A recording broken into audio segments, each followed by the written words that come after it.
Cuentos con ovnis.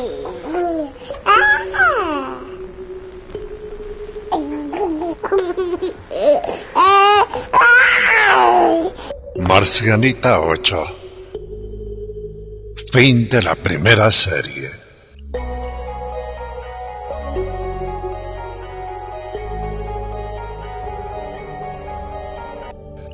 Preámbulo.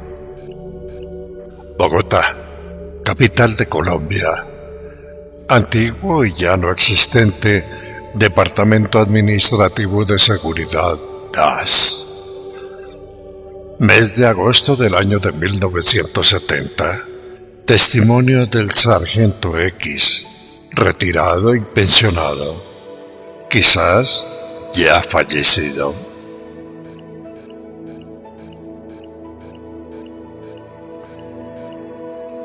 Por esos días me llegó la orden de recoger 2 camiones de transporte de personal para acompañarlos hasta Mariquita, donde en el aeropuerto abandonado debía recoger un personal que llegaría para llevarlos del aeropuerto hasta el pueblo.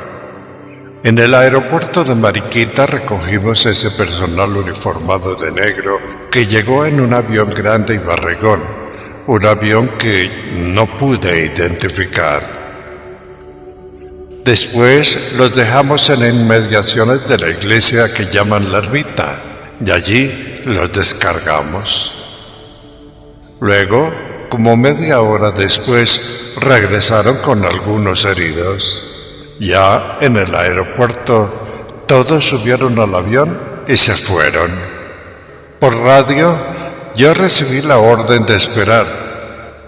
Me dijeron que fuera y ocultara los camiones en cercanías de unas cascadas que, sin mal no recuerdo, llaman Medina, y que allí esperara órdenes. Así lo hicimos. No nos habían dado viáticos ni a mí ni a los choferes y dormimos en los camiones. Comíamos cualquier cosa que comprábamos en una tienda lejana.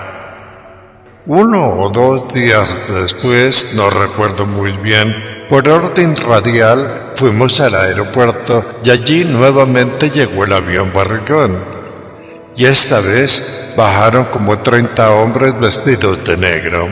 Entre ellos había 3 que tenían en el cuello esa cintica blanca que usan los curas. En la madrugada de uno de esos días los arrimamos al pueblo y unos 15 minutos después llegaron todos como heridos. Ninguno sangraba, pero se quejaban mucho. Ellos se fueron en el avión y por orden yo regresé a Bogotá con los camiones. Cuando presenté el informe del viaje y lo que había visto, nadie me lo quiso recibir y un comandante me dijo que lo olvidara, que guardara silencio y no contara nada. Del hecho, no supe más.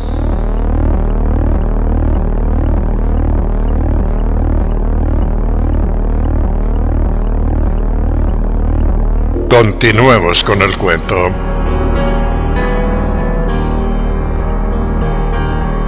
En el episodio anterior, el padre, el cristalino, se acercó a Doris y la marcianita.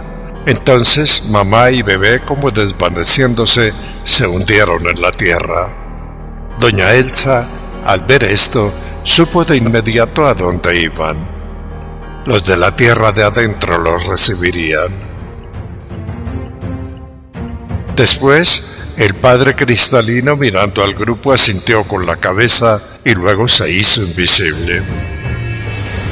En aquel momento, el domo o la bóveda de suave color que no permitía ver hacia adentro se desvaneció.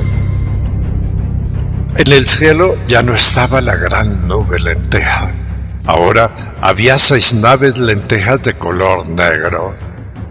Entonces, como flotando sobre unos tubos de metal oscuro, descendieron al centro del patio 4 cabezones enanos, y cuando estuvieron en tierra, observaron a los presentes. Luego se movieron apuntando hacia ellos con una especie de tubos que tenían en sus manos. Cam, el perro negro, gruñó. Después de observar al grupo, el que parecía ser el jefe de jefes, el de vestido diferente, un poco más alto y de ojos más negros inclinados, habló. Venimos por la niña. Todos los presentes, replicantes, híbridos, los de tenues escamas, los monos de pelo largo, guardaron silencio. Doña Elsa sonreía por el engaño. La marcianita había sido una buena carnada. Los cabezones, convencidos del dominio de la situación, sabiendo que en este espacio-tiempo los demás no les podrían hacer nada, siguieron apuntando.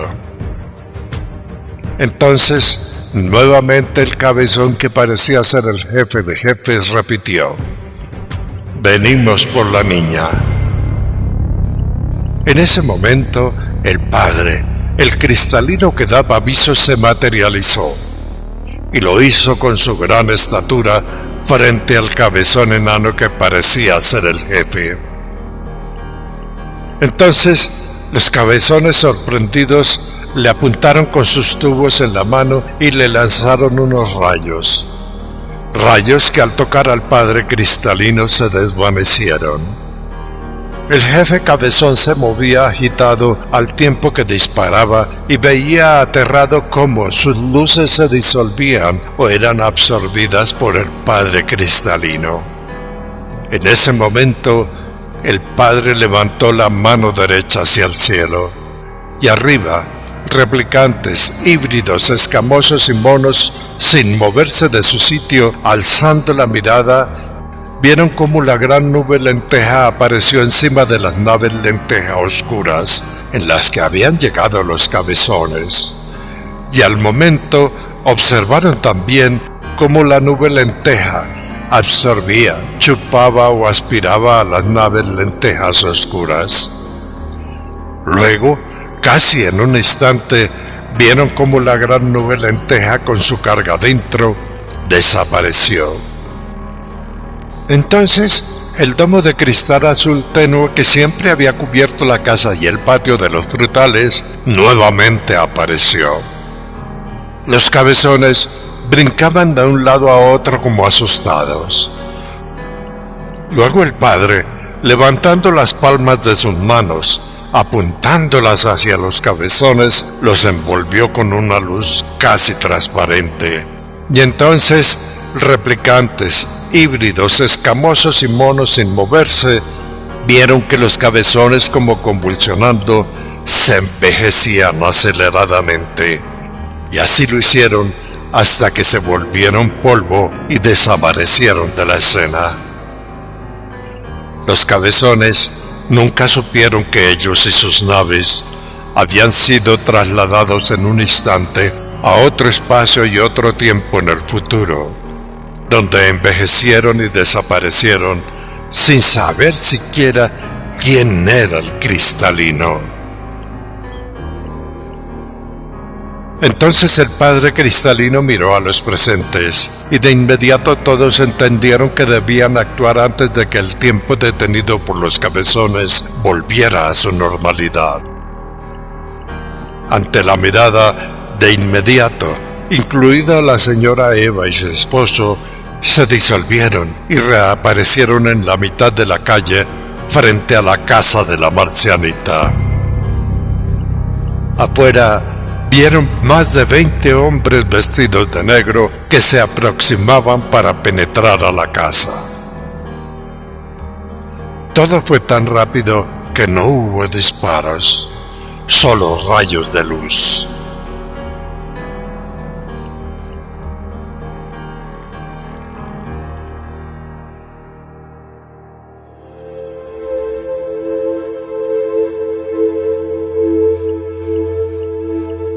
Cuando todo terminó, como si nada hubiera pasado, los replicantes, híbridos, escamosos y monos, junto con doña Eva y su esposo, regresaron caminando al patio donde el padre Cristalino los esperaba parado, mirando de frente las matas de plátano o bananas.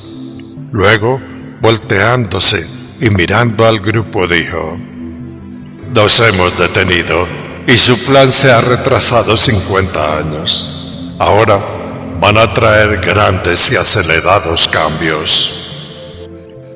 Doña Elsa, evocando su aprendizaje en la Tierra Bonita, recordó que los cambios en el espacio-tiempo y en las civilizaciones tienen que ser lentos y programados. De lo aprendido recordó también que si esos cambios son acelerados, rápidos y no programados, siempre traen caos y destrucción.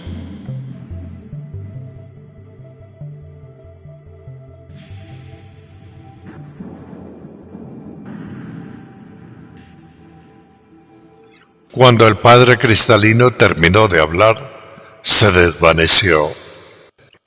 Entonces, replicantes, híbridos, escamosos y monos se despidieron, y todos lo hicieron asegurando que volverían a verse.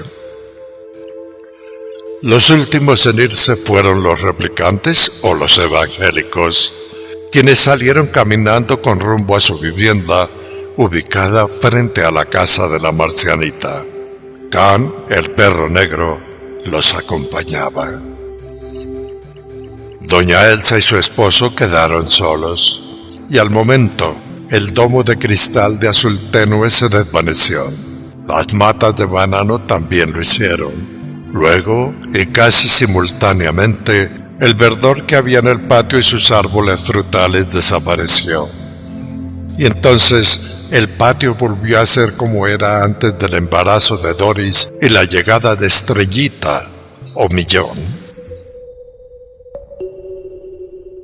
Al desaparecer el domo de cristal y regresar a la normalidad, la vecina de doña Elsa, la habladora, gritó desde el lavadero de su casa: «Hola Elsa, ¿cómo le va? Hacía unos días que no la veía». Doña Elsa y su esposo sonrieron sin hacerle mucho caso a la habladora. Saludaron levemente y entraron a la casa. En ese momento se escuchó el llamado lejano de las campanitas del burro de la leche, y con ellas los gritos del lechero llamando a su clientela. Doña Elsa entonces alistó la cantina y luego fue a la cocina para preparar el desayuno de su esposo, quien fue a bañarse. Todo volvió a la normalidad. Lo único era que los dos esposos ya sabían quiénes eran y cuál era el plan que debían seguir. Luego de la cocina, doña Elsa salió con la cantina a esperar la leche. Y en la calle se encontró a las viejas chismosas que en camisón de pijama también esperaban al burro de la leche. Las chismosas se acercaron entonces a doña Elsa y preguntando por la nena y la mamá, se enteraron que Doris y Estrellita habían viajado hacia la vecina ciudad de Armero para ir a la pediatría en el famoso hospital de esa ciudad. Como en secreto, doña Elsa agregó: les contó que Doris y Estrellita iban a quedarse con la abuelita en el caserío donde ella residía, que aquel era un lugar mucho más frío y que traía los frescos aires del nevado. Las viejas chismosas querían preguntar más, pero en ese momento vieron que un taxi paró frente a la casa de los evangélicos. Y al tiempo que lo hacía, observaron que el señor evangélico, su esposa y su hijo, el tal Renato, salían con maletas. Con la ayuda del chofer del taxi, subieron las maletas al baúl y luego los tres evangélicos, al momento de entrar al carro, levantando la mano, sonriendo, se despidieron. Y así partieron con un rumbo desconocido. Can, el perro negro, iba con ellos. Doña Elsa y las chismosas acompañantes que miraban con curiosidad la escena también levantaron la mano y se despidieron. Luego, las viejas chismosas ya iban a preguntar. Cuando llegó el burro de la leche y los interrogantes quedaron en el aire. Con la leche en la cantina, doña Elsa fue a la casa. Y luego de desayunar, su esposo salió portando en su bolsillo una carta de renuncia escrita a mano. Ese día, él se iba a retirar de la fábrica de gaseosas. Doña Elsa, luego de un rato, fue a la casa del dueño de la frutería, del local donde tenía su venta. Y allí le entregó las llaves de la puerta al dueño y le pagó un mes de arriendo adelantado, aduciendo las molestias que le causaba el irse sin previo aviso. Entonces fue caminando por la vía principal de Mariquita, la que conecta al pueblo con el resto del mundo. Y en un claro que daba a un potrero grande, vi a lo lejos la cumbre del Nevado del Ruiz con sus cucuruchos nevados. Y entonces, suspirando, pensó en Doris y Estrellita, que ahora vivirían con la abuelita en la casa al lado del nevado, en la casita donde todos los días se comían dulces empanaditas blancas con pelitos. El primer día de la marcianita, a orillas del portal del Gran Nevado del Ruiz, había comenzado. Entonces, doña Elsa se dio cuenta que Millón era la última de una estirpe que comenzó a formarse siglos atrás, en los tiempos del virrey José Solís, cuando gobernaba en esta parte de América el rey Fernando VI de España.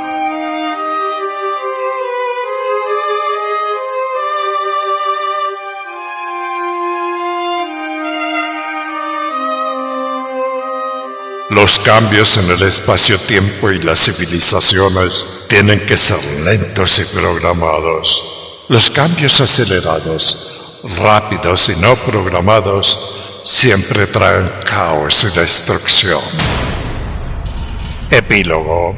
Documento 51 de los Anales Planetarios.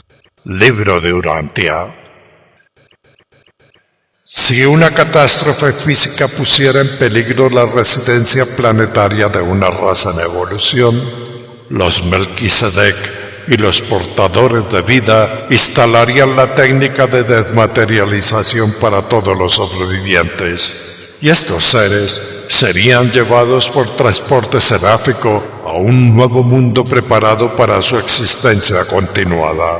La evolución de una raza humana, una vez se inicia en un mundo del espacio, debe proceder totalmente independiente de la supervivencia física de ese planeta.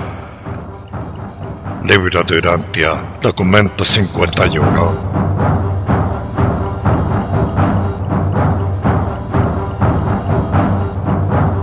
Episodio final.